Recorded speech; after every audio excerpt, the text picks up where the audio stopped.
예, 오늘도 에베소서 5장 15절부터 21절 말씀 가지고 어떻게 행할지 꼼꼼하게 살펴보라는 제목으로 함께 은혜 나누고자 합니다. 지난주 말씀에서는 음란한 행동뿐 아니라 말까지도 완전하게 버리고 대신에 감사의 말만 입에 담으라고 했습니다. 그 뒤에는 인자한 태도로 바뀌어야 되고 또 말씀에 비추어서 바르게 행동해야 하고 진리의 말씀만 증거하는 삶을 살아야 한다고 했습니다. 그러면서 우리가 주의할 것은 우리가 주님을 기쁘시게 하는 일이 무엇인지, 우리가 하는 일이 주님을 기쁘게 하시는 일인지 아닌지를 꼼꼼하게 점검해보고 행하라고 했습니다. 그렇게 하는 것이 바로 빛 가운데 사는 것이고 지혜 있는 삶이라고 했습니다. 오늘 말씀도 역시 그러한 지혜 있는 삶에 관한 말씀입니다. 어떻게 지혜로운 자가 될지 구체적으로 방법을 가르쳐주고 있습니다. 오늘 말씀을 통해 우리는 어떻게 지혜로운 자가 될지 알아보도록 하겠습니다. 첫 번째로 15절에서 16절은 꼼꼼하게 살펴보라는 내용입니다. 15절은 그러므로라는 말로 시작합니다. 앞에서 말한 대로 빛의 자녀로 살아가야 함으로라는 말입니다. 빛의 자녀로 걸어가야 함으로 꼼꼼하게 살펴보라는 것입니다. 살펴보라는 말은 원어를 정확하게 번역하면 보라, 정확하게 보라 이런 말이고요. 아니면은 꼼꼼하게 살펴보라 이런 말입니다. 두 눈 부릅뜨고 하나하나 잘 점검해보라는 것입니다. 무엇을 살펴보라는 것이냐면 어떻게 하면 지혜롭지 못하게 걸어가지 않고 지혜롭게 똑바로 걸어갈지 잘 살펴보라는 것입니다. 빛의 자녀로 걸어가라는 말이 이제는 지혜롭게 걸어가라는 말로 바뀌었습니다. 16절에 세월을 아끼라는 말은 15절에 붙어있는 말입니다.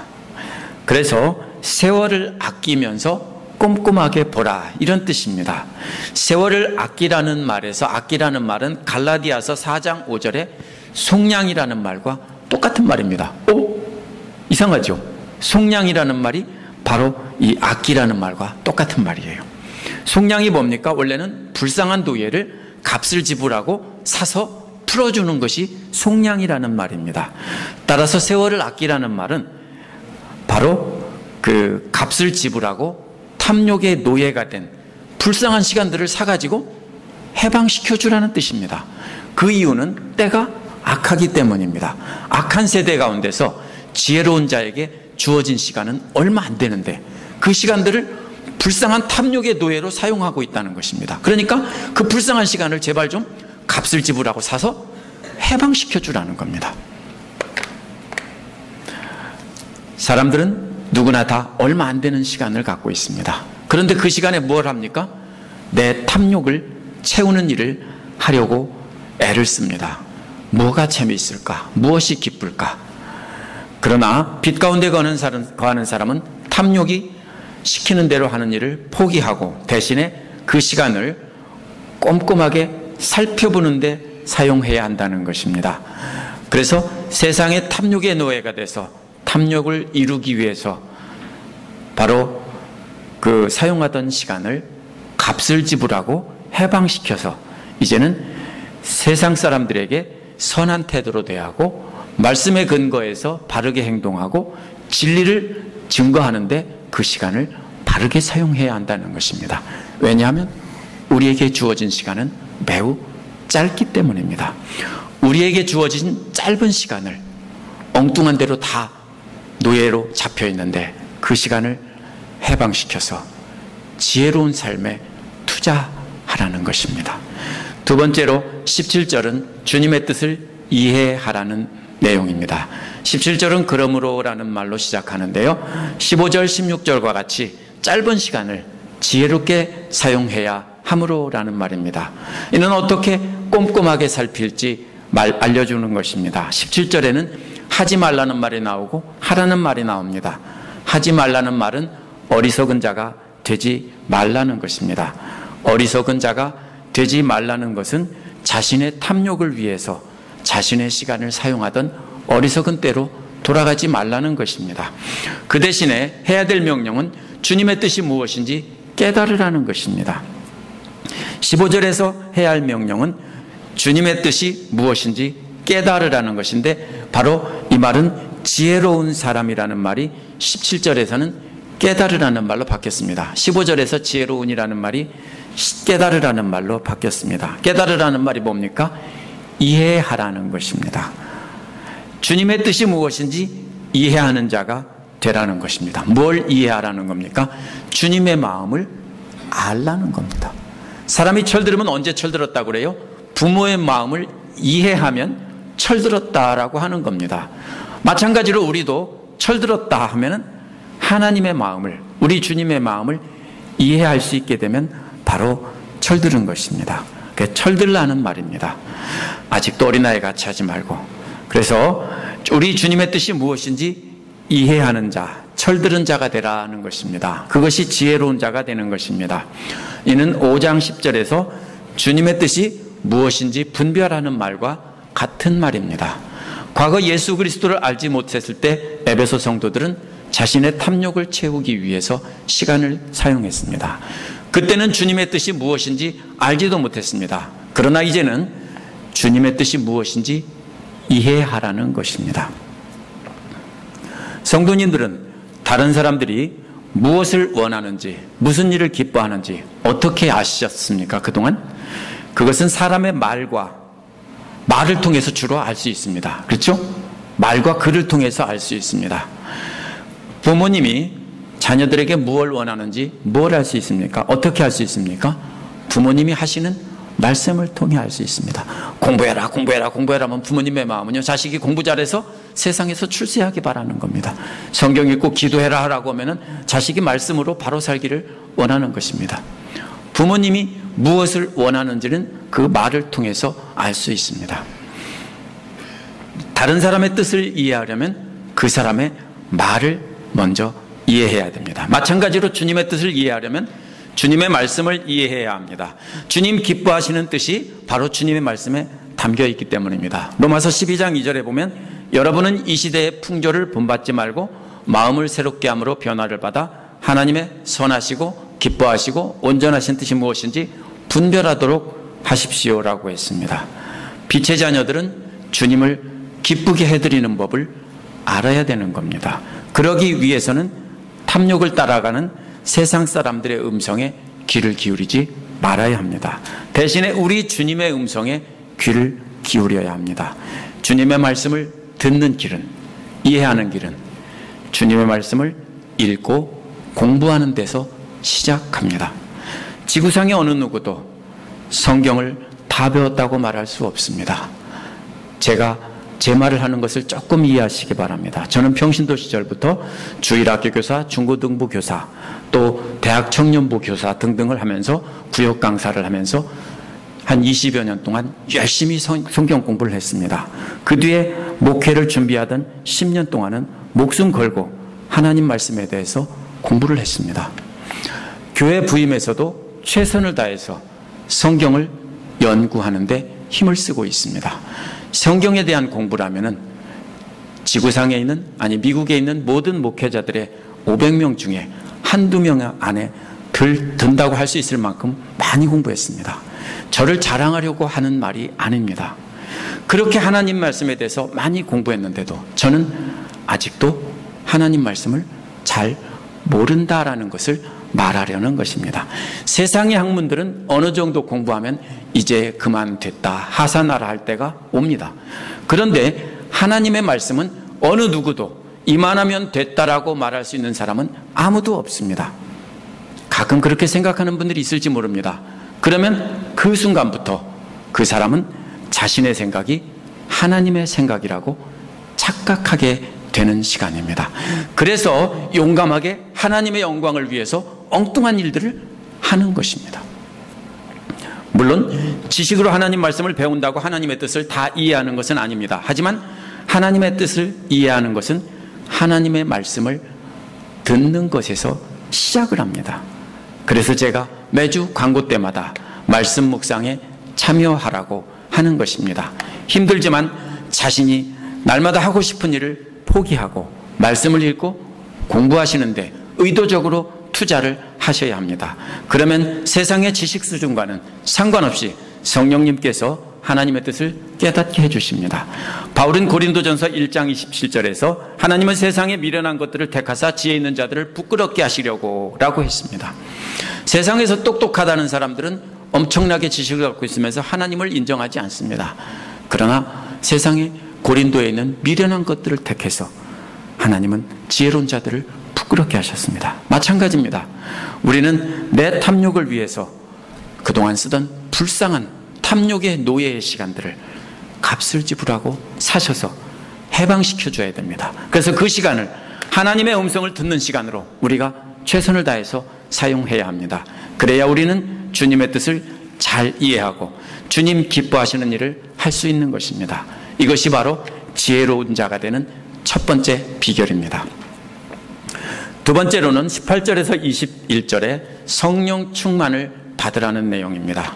지혜로운 자가 되는 두 번째 비결은 18절부터 나옵니다. 역시 18절에서도 하지 말아야 할 명령과 해야 될 명령이 나옵니다. 18절에서 하지 말라는 명령은 엉뚱하게도 술에 취하지 말라라는 말입니다.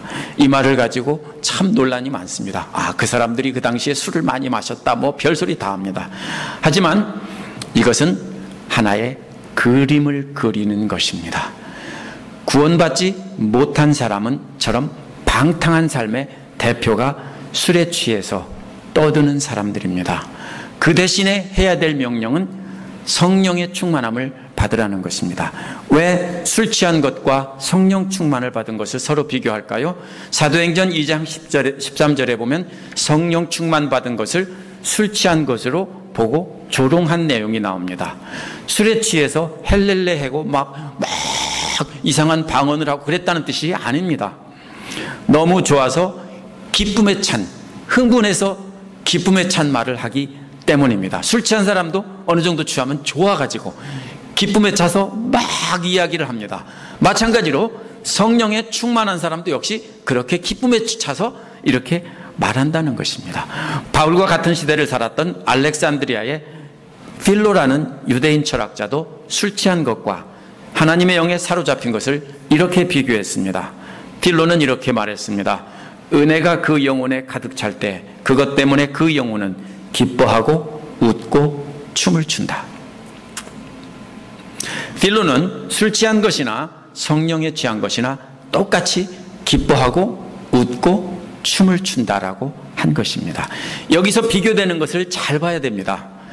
바울이 왜 이것을 비교했는지, 술에 취한 사람은 술로 가득 채워지는 것이 아닙니다.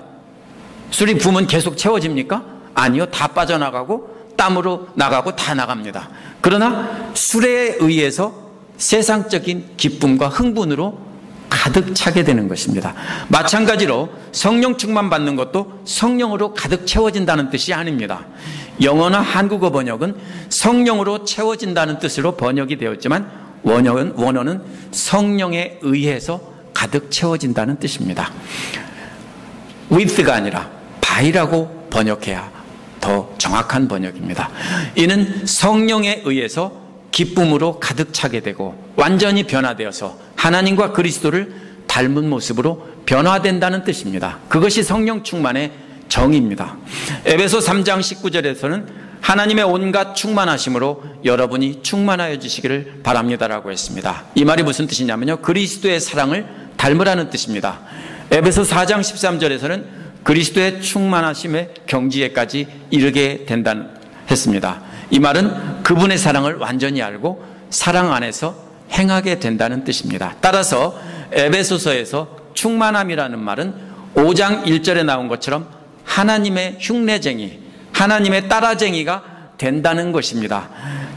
따라서 성령이 충만함이라는 것은 성령으로 인해서 하나님과 예수님의 성품이 그 안에 가득 찬다는 뜻이지 성령 자체로 가득 채워지는 것은 아닙니다. 성령 충만을 잘못 해석해서 70년대에서 80년대 한국과 미국의 수많은 부흥사들이 사람들을 붙잡고 안수기도 한 뒤에 뒤로 넘어뜨리는 일을 참 많이 했습니다. 여러분들도 그런 것을 성도님들도 본 적 있을 겁니다. 또 방언을 하거나 신비한 영적 체험하는 것이 성령 충만을 받은 것이라고 오해했습니다. 그래서 부흥회 참석하면 성령 충만한데 부흥회 참석 안 하면 다시 성령 충만 안 하니까 부흥회를 또 찾아가고 또 찾아가고 또 찾아갔습니다. 그게 성령 충만인 줄 알고 성령 충만을 오해했기 때문에 미신 믿는 사람들이 신내림 받는 것과 같은 그런 현상을 성령 충만이라고 오해를 했습니다. 그래서 부흥회 때 북치고 박수치고 가슴을 치라 하고 심지어는요 랄랄랄라 따라하라고 했습니다. 어떤 부흥사들을. 그러면은 혀가 꼬여서 방언을 하게 된다는 것입니다. 그게 성령 충만이라고 생각했습니다. 한국이나 미국이나 다 그랬습니다. 그러나 바울은 성령에 의해서 하나님과 그리스도로 인해서 그리스도의 성품이 충만해지면 나타나는 현상이 무엇인지 분명히 오늘 말씀에서 가르쳐주고 있습니다.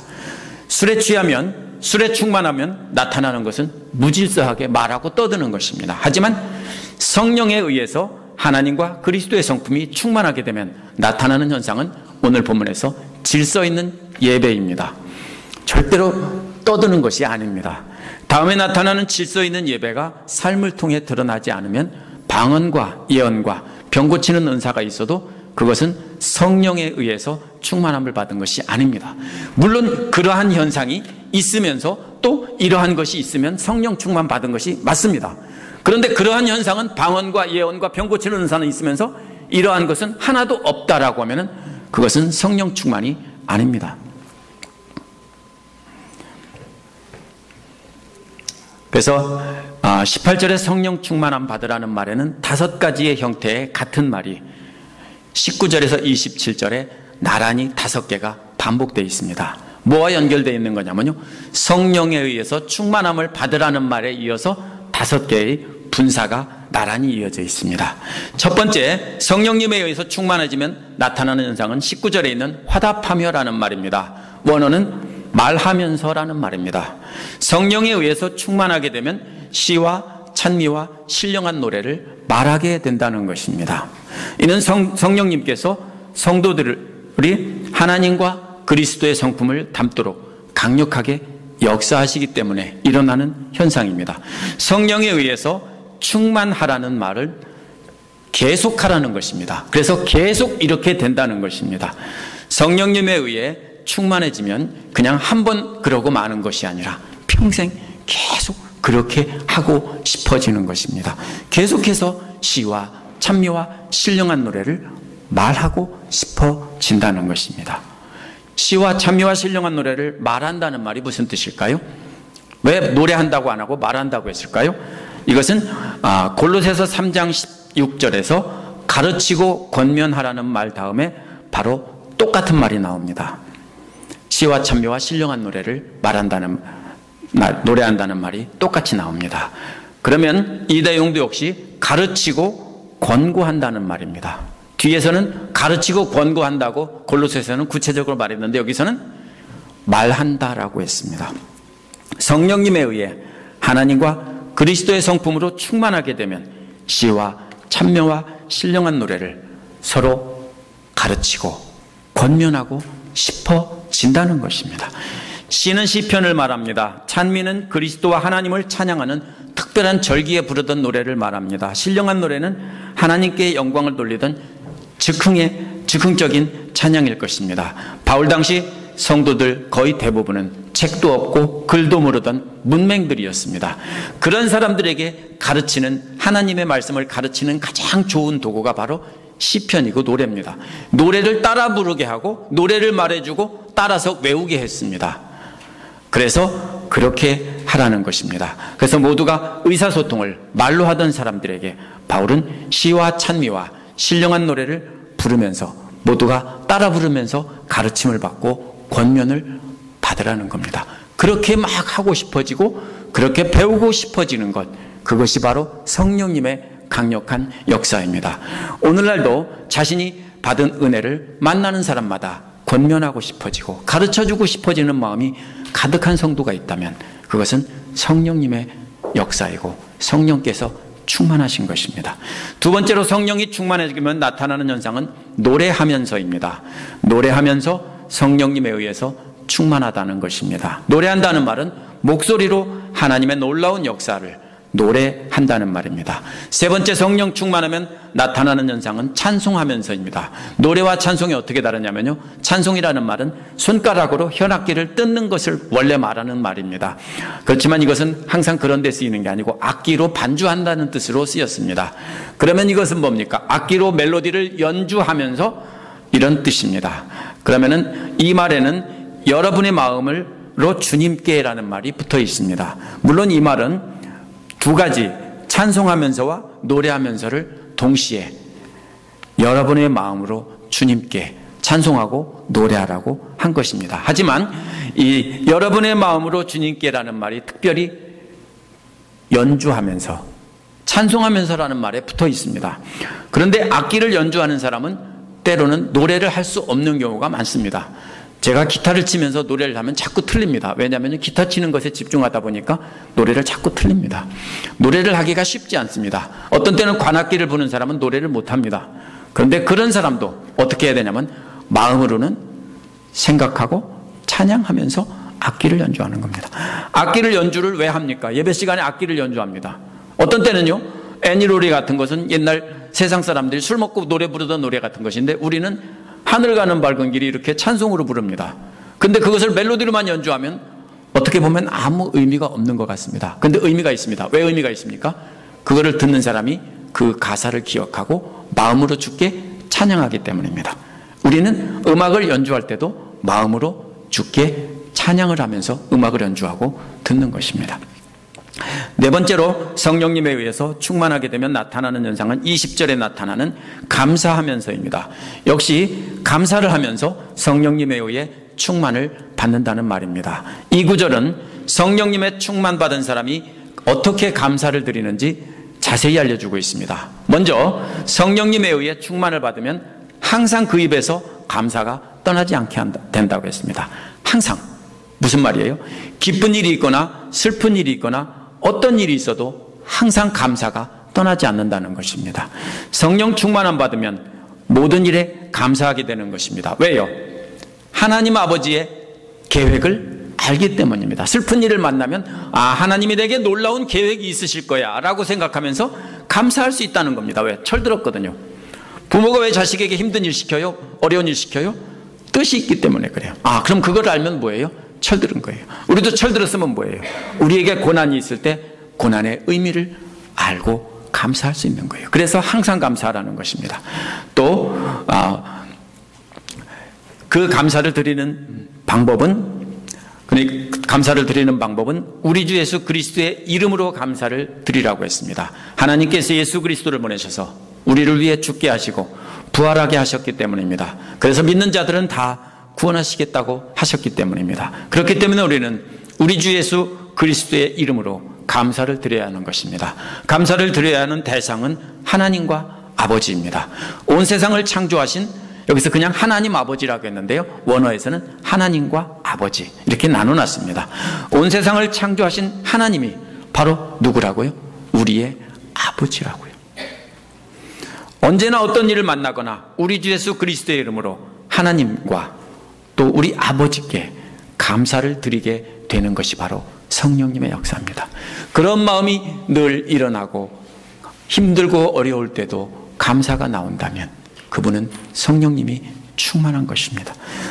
다섯 번째로 성령님이 충만해서 나타나는 현상은 21절에 나오는 서로 순종하면서입니다.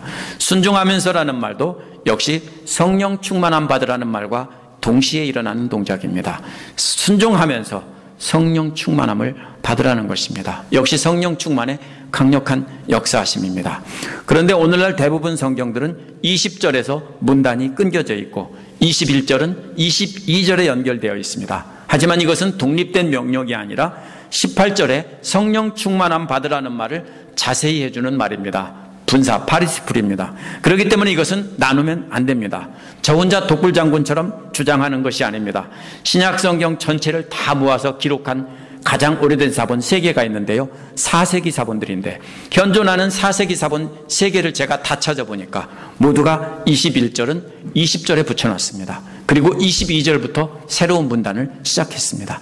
4세기의 성경학자들도 다 그렇게 이해했다는 것입니다. 1881년에 발간된 웨스트 콜트 앤 홀트의 그리스어 원어 성경도 역시 21절을 20절에 붙여놨습니다. 오늘날 영어 번역 중에서 ESV가 21절을 20절에다 붙여놨습니다. NIV는 21절을 따로 분리했지만 21절을 20절 앞부분과 뒷부분을 연결하는 고리로 보았기 때문에 역시 거기서 분리해 놓은 겁니다. 이 5개의 말들은 모두가 나란히 놓여 있어서 성령 충만함 받으라는 말을 설명해 주는 말입니다. 따라서 이것이 뒤에로 연결되는 것이 아니라 앞에 연결된 말입니다. 21절은 20절에 연결해야 됩니다. 제가 왜 이렇게 이 얘기를 왜 하느냐면 마지막에 나오는 서로 순종하면서 라는 말이 바로 5가지 행동 중에서 성령님의 가장 강력하신 역사하심을 나타내는 말이기 때문입니다. 이것을 잘라서 뒤에다 붙여버리면 성경의 그 강력한 의미가 사라져버립니다. 무슨 일을 만나든지 항상 감사하는 것보다 더 어려운 게 뭐냐면은 서로 순종하는 것입니다. 이거 정말 어렵습니다.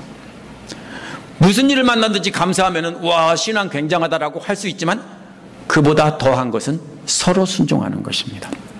누구에게 순종해야 되는지 다음 주 말씀인 22절부터 6장 9절까지 쭉 보면 나와 있습니다. 그런데 순종하라는 말은 권위에 복종하라는 말이기 때문에 서로 권위에 복종하라는 말은 이해하는데 조금 어려움이 있습니다. 왜냐하면 한 사람은 권위가 있고 한 사람은 권위가 없는 것이기 때문입니다.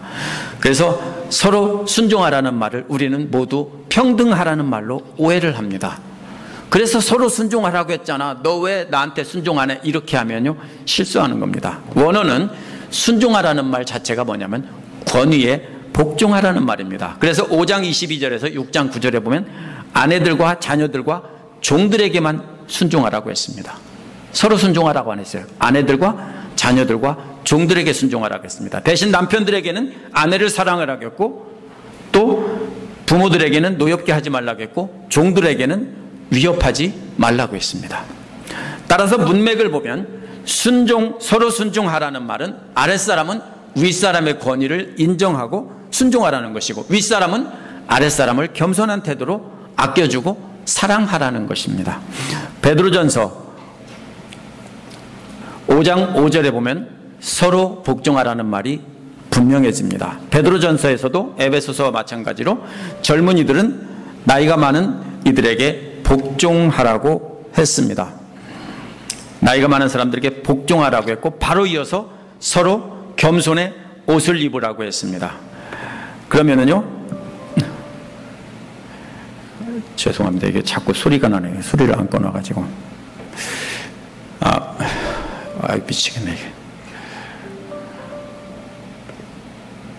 예.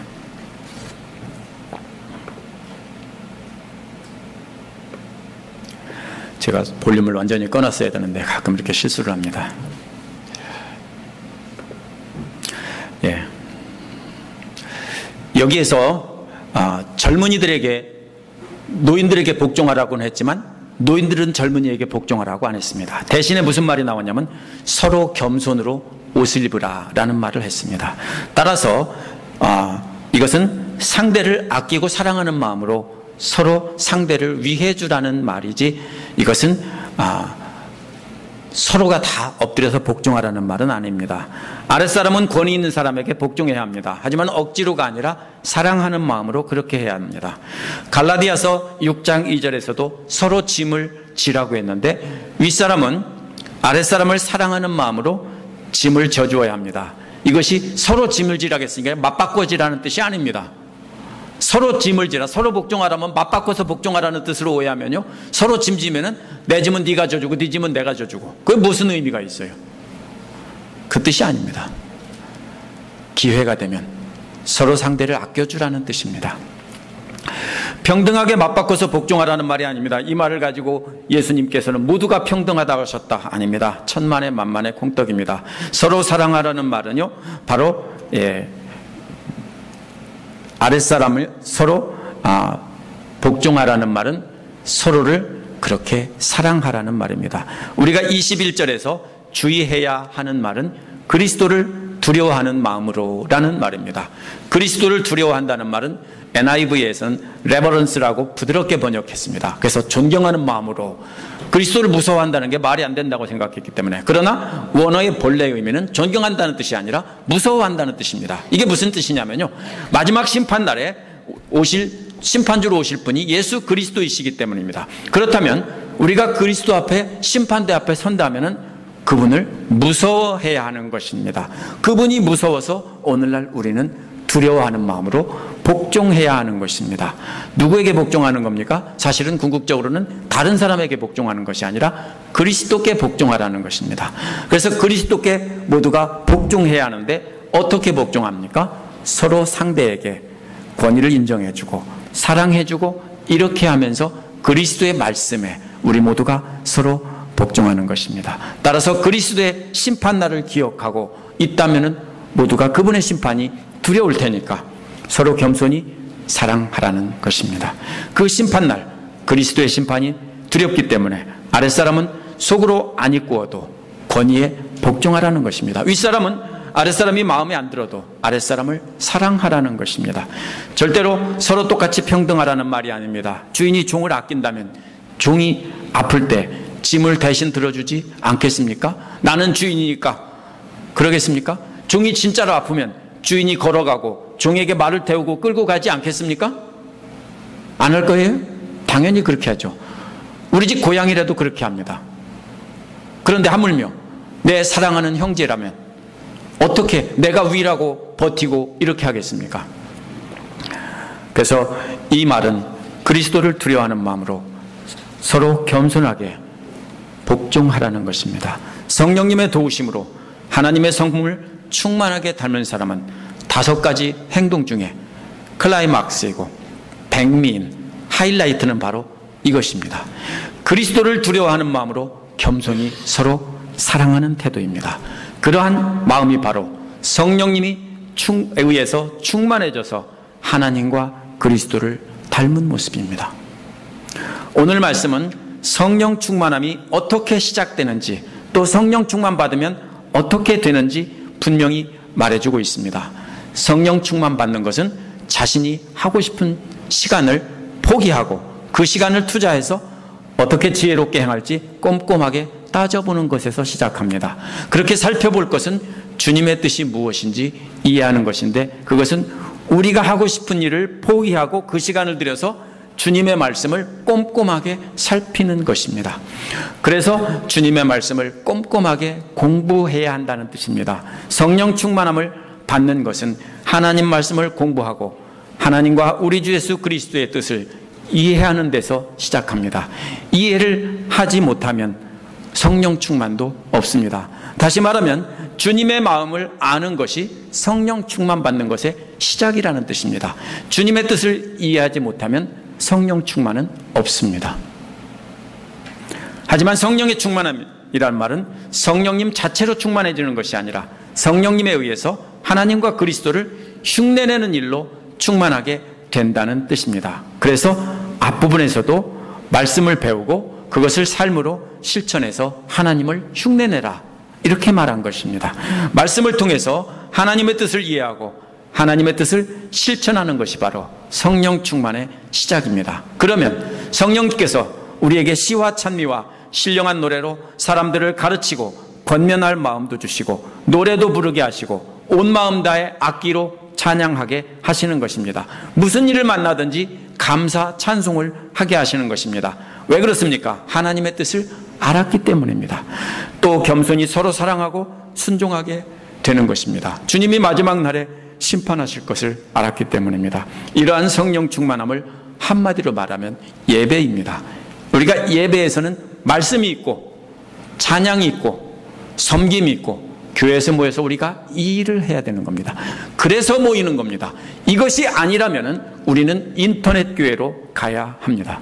그러나 인터넷 교회는 이렇게 행할 사람이, 함께 예배드리고 함께 섬길 사람이 없기 때문에 우리는 교회로 모여야 하는 것입니다. 그래서 우리는 우리가 성령님에 의해서 하나님의 성품으로, 그리스도의 성품으로 충만하게 되면 우리는 하나님을 예배하게 되는 것입니다. 하지만 우리가 이 시간 우리가 성령 충만 받았는지 안 받았는지 시간 확인해 보겠습니다. 한번 각자에게 물어보십시오. 지금 성도님들의 마음에 하나님 말씀을 가르치고 권면하고 싶은 간절한 마음이 있습니까? 내 사랑하는 저 사람에게 내가 이것을 가르쳐 줘야 되겠다, 이걸로 권면해야 되겠다, 이 마음이 있습니까? 온 마음 다해 악기로 연주하고 찬송을 부르고 싶은 마음이 간절합니까? 무슨 일에든지 항상 감사가 터져나옵니까? 겸손히 자기를 높여주고 상대를 높여주고 싶은 마음이 자꾸자꾸 간절하게 듭니까? 그렇다면 성령 충만함 받은 것입니다. 반대로 말씀에는 관심이 없고 설교 시간에 시간을 재고 있고 짧을수록 좋다고 생각이 든다면, 찬송하는 것에 간절한 마음이 없다면, 입만 뻥긋뻥긋한다면, 어려운 일을 만나면 감사하는 마음이 없고 불평과 원망이 나온다면, 교회 안에서 인정받으려고 하고 남보다 높아지려는 마음이 앞선다면, 그러면 아무리 믿음이 좋고 방언을 하고 예언을 하고 병을 고쳐도 아직 성령 받지 못한 것이고 아직 성령 충만함 받지 못한 것입니다. 앞으로는 방언이나 예언이나 어떠한 신비한 능력을 가졌다고 성령 충만 받은 것으로 오해하지 마시기 바랍니다. 성경은 분명히 이것이 성령 충만이다라고 말하고 있기 때문입니다. 만약 그러한 능력을 갖고 이러한 5가지 현상이 나타나면 분명히 성령 충만 받은 것입니다. 하지만 이 5가지 행동이 삶으로 나타나지 않는다면 아무리 신비한 능력을 가졌어도 그것은 성령님으로부터 온 것이 아닙니다. 제가 아주 점잖게 말한 것입니다. 그것은 이렇게 아무리 능력을 가졌어도 이런 5가지가 나타나지 않으면 그것은 성령님으로부터 온 것이 아니라고요. 아주 고심해서 부드럽게 썼습니다. 만약 오늘 본문에 나온 기준을 따라 점검해보고 성령 충만함 받지 못한 것을 스스로 확인하셨다면, 이제부터 우리가 해야 될 일은 말씀을 배우는 일로 하나님의 뜻을 이해하는 일부터 시작해야 합니다. 특별히 자신의 탐욕을 위해 사용해서 죄의 노예가 된 그 시간을 구제를 해줘야 됩니다. 그래서 해방시켜줘야 됩니다. 그 시간을 하나님의 뜻을 깨닫는데 집중적으로 사용하셔야 됩니다. 기도하면서 그렇게 말씀 보시고 말씀 듣는 일에 집중한다면, 시간 나는 대로 집중한다면, 그래서 말씀을 날마다 묵상하면서 어떻게 행할지 꼼꼼히 점검하면서 사셔야 하는 것입니다. 그것이 바로 성령님을 통해 우리가 하나님과 그리스도의 성품으로 충만하게 채워지는 비결입니다. 함께 기도하시겠습니다.